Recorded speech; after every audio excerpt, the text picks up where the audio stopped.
Smiley. Adam. What's up, buddy? Nothing much. You have a new co-host right next to you. You have to stay close to him because you're sharing a mic. Oh, I'm sharing the mic. We're not quite that high tech yet Yeah. where we can, record more than two people at a time. This is Ryan. Ryan's the new mechanic here at the shed. I guess today was your first official. Oh, look at you. Dude, I thought about getting you a stick and then having This is better. Little stick. That'll work. But yeah, no, Ryan, you just had your first day, kind of full day working on bikes here. So we're stoked to have you. Do you want to introduce yourself, how you found your way here? Or? Yeah, so I'm Ryan. I've been wrenching for Trek Cyclery for a while, then moved out to Arizona, stayed with Trek for a little bit, bounced to Specialized, and then moved back home. In the background, I'm doing welding right now, so when I'm not welding, I'm working on bikes. It's pretty sweet. I got to come in here on Sunday and kind of make things my own, put the tools and whatnot where I want it, get the parts washer back in action, and yeah, we got some work done today after everything's all set up. It's been pretty fun. So you mountain bike? Yeah. What do you ride? I ride mostly enduro. I try and ride downhill when I can find downhill to ride. So I did a lot of like downhill rides in Arizona, but not without the climb up. So I climbed too. Mm-hmm. Yeah, so how long were you in Arizona? I was out there for about 2.5 years. So you missed in the last 2.5 years, our trails completely changed around here. Yeah. So coming back home, it's super sweet because I was from here before I went out to Arizona. Yeah. And then, I came back and just saw like, wow, things are actually getting a lot better. It's pretty cool because when I was in Arizona, I almost felt like I was spoiled by the mountain biking. Mm-hmm. And then when I came home and saw that it had kind of boosted around here, I'm like, oh, cool. They're like, Ryan's back and made the trails for me. Sure, yeah. We did. That was, as soon as you left, that the entire community, we were like, we just lost one of the greatest. Yeah. Like, so oh how do we get this guy back? So yeah, we started immediately. As soon as the moment you cross state borders and what would that be, Kansas, I guess? Your long journey through Kansas. Riley, have you been to Colorado yet? No. By car? Nope. So you've never had the pleasure of driving across the state of Kansas? Oh, I have before though, yeah. Have you? Yeah. It's miserable. It's so fun. What's so fun? What do you enjoy about it? Maybe you can swing and You just see a lot of things blowing back and forth. Yeah, all the trees. There's no trees in Kansas. Dude, in the mountains too. It's well, how long ago did you do this? You're not that old. What? How long ago did you drive across Kansas? Did I drive? Well, I can't even legally drive. How long ago? This kid's been on one today. He's had a whole lot of attitude. He does one day of enduro practice, and suddenly I got all this attitude. No, when was your trip that you took across Kansas? I'd say maybe a year ago. A year ago. Okay, so they had windmills and everything there at the time. Yeah. Yeah. Interesting. I think the worst stretch of drive on the way from here out to Arizona is probably when I go from Oklahoma City to Albuquerque, New Mexico. Okay. There's just nothing in between there. Interesting. Pretty long shot. When I was on my way home, I actually went from Albuquerque straight through all the way home as a 15-hour drive. Can you see at least plateaus out in the distance or mountains out in the distance, or is it just literally just like a haze at a point? Sometimes from Albuquerque into Phoenix, Arizona is like pretty cool and starts to get like real interesting. Okay. But in between Albuquerque and Oklahoma, it's pretty barren. Is it worthwhile for people to St. Louis to go down to Phoenix or anything to go ride? Absolutely. Yeah. Absolutely. In a heartbeat, I would do almost anything I needed to get myself back out there. Is that your preferred place to ride rather than like going up to Colorado or something? Or if you had a choice. Is it about equal distance, or it's about 12 hours to Phoenix? Yeah. Driving? Or no, to Phoenix is like 22 hours. Where were you? I was in Phoenix. Okay. It's 22 hours? Just about, yeah. Holy smokes. Riley, have you ever been in a car for 22 hours? For 18. For 18 hours. It's not fun. Yeah, okay. I'll do it in 2 or 3 days usually when I do that drive. I did 18. And that's still worthwhile. Yeah. I mean, obviously you're going back, you're seeing people, blah, blah, blah, too. Yeah. Interesting. You haven't been down to Shepherd Mountain yet? Have not, no. Yeah, so that'll be fun for you to try out. Absolutely, I'm looking forward to it. That will be an experience. Mm-hmm. Let's see, what bike do you ride? What is it? So, right now I only have an e-mountain bike. Oh. I know. I used to have an analog and an electric mountain bike. My analog was a demo bike from Specialized, so when I parted with them, I had to give my analog back. So now I'm just on an e-bike for the moment. That's a Kenevo SL carbon comp. Sick. It's 170 out the front, 170 out the rear. So that That's thing's fun. a blast Heck yeah. to bomb some chutes on. Yeah, I could see why it would be handy to have a motor too on a big treble bike like that. Riley, what do you ride? A Bronson, Santa Cruz Bronson. I do like that Enduro I can bike. ask two people questions now. Okay, go ahead. Coolest Sorry. bike ever. The Bronson. Mullet. Bobby Blanford's here. That's your guy. So hand off the. Sweet. Pick the right bike. Actually, We're recording the podcast. You're fine. Riley's gonna go get your bike for you. But what were we talking about? Oh yeah, what bike you ride? So Yeah. how long have you been riding mountain bikes? Let's see. I had a buddy that got me into dirt bikes in like second grade. So I actually started off on the motocross side of things. Okay. And then after maybe like around like fifth grade or so, started getting into bicycles just because I didn't have to have my parents like load the dirt bike up, take me to the track. I could hop on my bike whenever. So that freedom really just kind of launched into getting into mountain biking. You rode BMX? Yeah, I did start off as BMX, and then I just started doing big stuff in a stupid way, and I was like, suspension would be nice, and then just kind of merged BMX and motocross into mountain biking, and it's been a blast. I like carpentry on the side, so I would like make my own ramps and stuff, and when those started getting too big, got suspension into the play. Trying to work all the cameras. Riley's performing, I think, the first sale he's done in quite some time. We'll see how he does. We should I went, my daughter had a band concert last night, and I had never realized, I've been going to these since she was a kid, and I never realized that there's people who sit at a table, and they have mics, and they're talking to different things. They're the whole time just like play-by-play. It was so killer because the one guy at the end, he was like kind of littler guy. They were in suits, so, everybody else in like jeans and whatever else. So these guys are in suits. They got their mics. They're really going at it, like hand motions, all this stuff. And that one guy was bald and little. The guy next to him kind of had dark hair. They look like, are you a St. Louis Blues fan? I'm aware of the Blues. So Darren Pang and John Kelly are the two announcers for the Blues. So if you sit in certain sections at the Blues game, you kind of just sit right next to them. So they're sitting there, on their mics announcing the game. You're just kind of watching them as part of it. So that's kind of like how the band concert was last night. I was like, oh, this is so cool. I never realized there was like play-by-play announcers. We forgot to play-by-play Riley's checkout process. He did get the right bike. Cool. I'm very proud of him for that. The reason it's difficult, so it's a Ripzone 29, the Ripzone 329, but Marin used to have a bike called the Hawk Hill. The Hawk Hill was the 27.5 version of that bike, while there's huge lawsuits and trademark, blah, blah. They've been calling it the Hawk Hill since, I don't know, since like 2000s is when the first Hawk Hills came. So for like 20 years. Right. While they ended up losing this lawsuit or whatever, so they had to start calling the Hawk Hills. They renamed them the Ripzone 27.5. So now they have the Ripzone 1, 2, and 3, and then the Hawk Hill got changed to the Ripzone 27.5. Right. But see ya. Right, thanks. Yep. Have a good one, man. Those brakes that- should be good to go. Yeah, it's a new rear brake, so burn in that rear end a little bit. So just Yeah. kind of drag the brake on for like 100 feet, let it cool. Just keep doing that. You'll feel it get stronger and stronger each time. All right. See you, Bobby. But yeah, so that's interesting. We don't sell Marin bikes anymore, but we used to. I'm building up a San Quentin right now. Riley, how do you feel about that? Another happy customer at the mountain bike. We had an insane amount of faith in you here. We were really rooting for you. I didn't know what you were saying, but I knew it was something.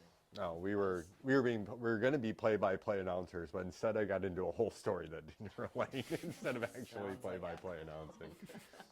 So, but yeah, we were talking about the Ripzone. How old were you when you started? When did you get your first mountain bike? 3 years ago. 3 years ago. And he still hasn't started mountain biking. He's trying to figure that out. So. What? So you're on the Wheels Up team. You just started practice, right?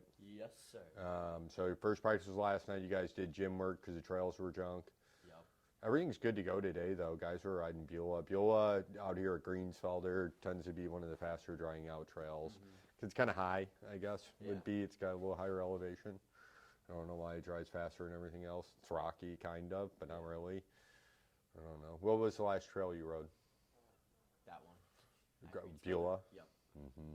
It Yeah. drives fast. Actually, I rode it, I think, last week, maybe 2 weeks ago. Mhm. There was dust on my bike. I'm like, cool. Have you ridden good. Greensfelder since you came back? I don't believe so. They've changed it a lot too in the last 2 years. There's like a whole new like deer run section that's got like they built in just like a bunch of like little type berms and little whoop-de-doos, doodads, and what are the other firecracker things. But yeah, and then Beulah changed a bunch too. A lot of work went in there. They got a connector trail that goes down to Eagle Valley, so it's pretty nice. The Greensfelder Enduro's in 2 weeks. Are you racing that, Riley? Yes, sir. I'm gonna move your camera. Let's do Linda Cam. Hopefully everybody didn't just get nauseous. Aren't they watching Linda right now? Ideally. That makes more sense. All right. But yeah, Greensfelder Enduro, you're signed up. Yep. How many kids on your team are signed up? Would you say? Most I'd say guys on your probably team the doing full it? team. Why don't you take the mic from him? Yeah. And then you can work the mic back and forth, since you're our engineer. Make me do it, yeah. I'm kidding. I'm the producer, you're the engineer. You're our sound engineer. No, so probably, I mean, when we do these races, pretty much everyone who joins on the team is going to be racing because that's the main benefit of Wheels Up Enduro. You're going to get a once-a-week practice, but it's also the racing. Get a pre-ride with the team. Also, you get tents. You don't have to set up your own tent, and you got your own mechanic for you, too. So Ryan probably doesn't know what Wheels Up Enduro is. How would you explain Wheels Up Enduro to maybe somebody who's not aware in it? What's your 30-second elevator pitch on Wheels Up Enduro? All right, 30 seconds? Yep. All right, time me, all right? Wait, when I go? I can only start at 9 minutes. I'm going to be honest with you. Hold on. It's going to be, let's see, what's your 1 minute elevator pitch All right. in Wheels Up Enduro? All right, so instead of like a Hold traditional... on. This guy. All right. Ready? Set. Go Garmin. Okay. Instead of like Interscholastic Cycling Association, NICA, instead of that where you're on a big team but with a bunch of cross-country kids. So on NICA, you're going to be riding a lot of cross-country, and then it's going to be a lot more easier, flatter trails. Enduro is a scaled-up version. What Cody, the CEO of it, he found out that... Chief Executive Officer? Hey, this is my 1 minute. Okay, we'll tackle in 2 seconds. Okay, whatever. But he realized that there's all this cross-country type stuff, but where's the enduro at? And there's no child enduro team, so he created that, and that's what Wheels Up Enduro is right now. Wheels Up has already been in the past to train kids. I was on Wheels Up originally, but the Wheels Up Enduro team is basically a smaller team with youth riders. It's a select one, so you're going to have to make the team, and then you go through, okay, and then you get to race enduros with like ex-professional That's coaches. it. You blew it. That was a perfect 1 minute speech. So, I just Ryan, wanted what to is say. Wheels Up Enduro, do you think, based on Riley's explanation? It sounds like a good program to get kids into like more enduro style riding rather than just the cross country, and something to be motivated for. If you've got to like make the team, that sounds pretty exciting. So I'm sure the guys that are on that team are pretty stoked to be there and riding with a purpose. That sounds like a lot of fun. I heard like in NICA you have to stay on the ground, correct? Like Yeah, you can't. wheels can't leave the ground. Cool. So Wheels Up is hopefully Yeah. Wheels Up. Cool. So yeah, that'll be awesome to see little dudes learning how to bash berms and slide whips and whatnot. That'll be fun. It's pretty sick. If you watch like the Instagram and Facebook, they do a good job posting videos and just like 12 kids in matching outfits, just sending it off as something that's pretty cool typically. Yeah, that'll be So you did a great job explaining that. Ryan seemed to understand fully exactly what Wheels Up Very was about. good. You should memorize what he said about Wheels Up though, and then use that Okay, next time. But it 'Cause worked. You're a worked, Wheels though. Up ambassador, Mhm. so you just nailed your job there. Because Yeah. Ryan's now a believer in the Wheels Up Enduro That's team. right. So a little something news happening this year. Before you had to be on the team, and then you guys have like a whole pro setup at the races. The coaches ride the enduro with you. They're there to support you through it. They've got their camper or the trailer there. Yep. Full workshop. We talked about this last episode. Food, chairs, all this stuff. But that's only for kids on the team. Kids you tried out, who show up to practice every single week. Now there's another way for maybe kids who weren't able to make that full commitment to the team all season. There's some options there. What's that about? So instead, you'd have to be on the team. So you'd have to make the money, and then you're on the team for the year. Let's say maybe you're only in Missouri for the Greensfelder race.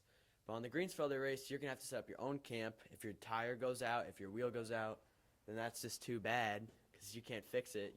Maybe you're not mechanically inclined like some people. And then you need maybe a personal mechanic. Maybe you need someone to teach you how to ride some of the lines, some of the B lines. Well, now you can go with Wheels Up. And what you're going to be doing is you're going to pay $90 and you're going to be with the team for that race. So you're going to be pre-riding and you're going to get all the access to the pro lines and stuff from ex-professional racers, Jeff Powell, Cody, all coaching. Jeff Powell wins a lot of races. Yeah, Jeff Powell's he's very fast. He's a machine. He's crazy. Even though he wouldn't say that. Yeah. But if you look at like race results, you'll often see his name either at the top or at close to the top. Right. Yeah. Or he like broke his chain or something, had a mechanical. He broke his chain, and so he had to get second. Yeah, and Jeff also is part of the Missouri Enduro Series team, so he helps lay out all the courses, the stages, and do all those things as well. So the guy laying out the course is the one also going to be giving you the better lines. Yeah, so it's really nice. And for those of us and that's ages like 12 through 17. I think so, yeah. Something like that. For a majority of everybody's older than that. You have to try out to do it, though. Yeah, you have to try out beforehand. So reach out to Wheels Up Enduro, find out about that. If you're trying to get in on the Greensfelder Enduro, you're probably really pushing your limits at this point. Yeah. But still reach out to them and see. I have no idea. And then at least get set up for the next. We've got like 3 Enduros coming up over the next 6 weeks, essentially. So they're all kind of stacked up. The Chubb Enduro, the Zombie Enduro, and then obviously Greensfelder. Not this weekend, but the weekend after. Linda is really messing up. But so yeah, those are all coming up. If on practice days, obviously during the Enduro, you can't bring your bike up to the shop and have it repaired. But if you have any issues on Friday or Saturday, you're welcome to bring the bike by the shop. The mountain bike shed is located within 1.5 miles of all 3 parks, whether it's Zombie, Greensfelder, or Chubb. We're right here. We keep parts here. Great mechanic. Yep, Ryan will be here on Friday, the Friday before. And then Sunday, but that's during the race, and hopefully everything's sorted for everybody by that point. Yeah. Hi. Strassi came in mid-podcast, caused quite the ruckus with Linda, but she's very excited. Now Linda's chewing on her own tail. She's eating her tail. So that's it. We had we announced last week we had 3 exciting things coming, one of which was Ryan. That was one of our surprises in our back room. So he'll be here most evenings during the week and then on Sundays. So if anybody's needing any repairs and stuff, come by and we can get you sorted then. Or you can drop your bike off anytime, really, and then we'll work it out. The second surprise, I can't really officially announce because UPS is terrible. I don't know what their deal is. They've not had their things together for a while. But we do have things going. I've got the hint on my wrist, and it's been a real game changer for me. I got this last Thursday. I'm not going to say, people I guess have seen pictures on Instagram or whatever, but it's Garmin Instinct crossover. So it's we'll have a full sleeve.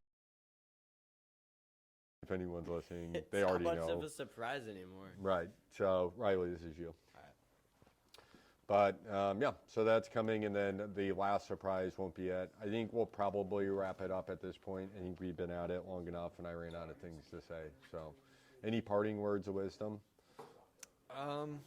Just super stoked to be back in the shop, rattling the wrenches, and if anyone needs anything dialed on their bike, I'd highly recommend you come in and have it go with a mechanic that's actually got some experience that's going to get your bike right the first time. Heck yeah. All right, man. That's it.